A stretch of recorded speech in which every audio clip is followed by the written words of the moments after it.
మొదటిగా అందరికీ నమస్కారం. అనంతపురంలో ప్రభుత్వ ఆసుపత్రి వద్ద షాపులు తొలగించడం అనే అంశంపై ఎన్నో ఆరోపణలు వచ్చాయి. దాని గురించి ఒక చిన్న వివరణ ఇవ్వాలనుకుంటున్నాము. ఇక్కడ మా కూటమి ప్రభుత్వంలో ప్రజల సౌకర్యాలు, నగరాభివృద్ధి మరియు ట్రాఫిక్ సమస్యలపై దాన్నే పరిష్కరించే లక్ష్యముగా మన కూటమి ప్రభుత్వం పనిచేస్తుంది. సో ప్రభుత్వ ఆసుపత్రిలో ప్రతిరోజు వందలాది మంది చికిత్స తీసుకుంటున్నారు. సో ఎందరో ఎమర్జెన్సీ కోసం చికిత్సకు ఎందరో వస్తుంటారు, వెళ్తుంటారు. అలాగే మనకు 24/7 మనకు మెడికల్ సర్వీస్ ఇస్తున్నటువంటిది ఏకైక ఆసుపత్రి మన గవర్నమెంట్ ఆసుపత్రి. సో మన కూటమి ప్రభుత్వం వచ్చాక ప్రైవేట్ హాస్పిటల్ కన్నా గవర్నమెంట్ హాస్పిటల్స్లోనే మనకు ట్రీట్మెంట్ అనేది చాలా బాగా జరుగుతుంది. సో ఈ పాయింట్ని మనం ప్రతి ఒక్కరూ గుర్తించవలసిందిగా కోరుతున్నాము. సో ఇక్కడ ఏదైతే మన గవర్నమెంట్ హాస్పిటల్ బయట చిన్న చిన్న దుకాణాలు ఏర్పాటు చేశారో దానికి ట్రాఫిక్ వల్ల అంతరాయం ఏర్పడుతూ ఉంది.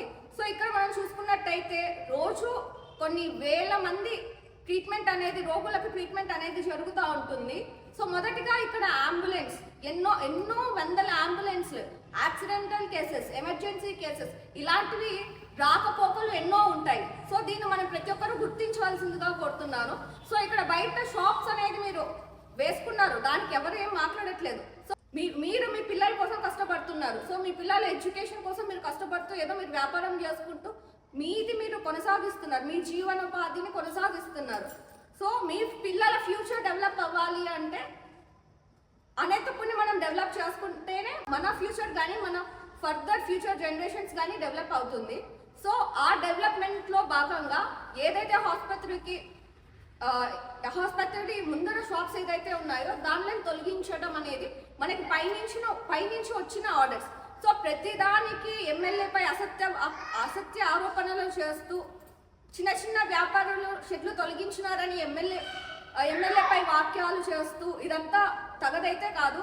సో ప్రతి ఒక్కటి ఎమ్మెల్యే పైన బుద్ధ చల్లడం అనేది కరెక్ట్ అయితే కాదండి. సో ఇది ఒక చిన్న పాయింట్ ఒకటి గుర్తు పెట్టుకుంటే మనమందరం చెయ్యి కలిసి మన అనంతపురిని డెవలప్ చేసుకోవచ్చు. సో 10 years బ్యాక్ చూసుకున్నట్లయితే ఇంత ట్రాఫిక్ అయితే లేదండి. సో ఇప్పుడు మనకు జనాభా పెరిగే కొద్దీ, డెవలప్మెంట్ పెరిగే కొద్దీ ట్రాఫిక్ అనేది ఎక్కువ అవుతా ఉంది. సో ఇందువలన మనకి ఏదైనా యాక్సిడెంటల్ కేసు అయింది అనుకోండి, ఇమీడియట్గా మనం అంబులెన్స్ తీసుకొని వచ్చి అడ్మిట్ చేయాలి అన్నప్పుడు ఒక్క క్షణం లేట్ అయినా ఒక మనిషి ప్రాణం పోయే ఛాన్స్ ఉంటుంది. సో ఇలాంటి వాటికి ట్రాఫిక్ అంతరాయం కలగకూడదనే ఒక చిన్న ఉద్దేశంతోనే అక్కడ ట్రాఫిక్ క్లియర్ చేయాలని చెప్పేసి అక్కడున్న షాపులు ఏదైతే ఉన్నాయో దానిలో తొలగించడం జరిగింది. సో ఇందులో ఎమ్మెల్యే గారి ప్రమేయం ఏది లేదండి. సో ప్రతిదానికి ఎమ్మెల్యే పైన మీరు మాట్లాడడం తప్పు.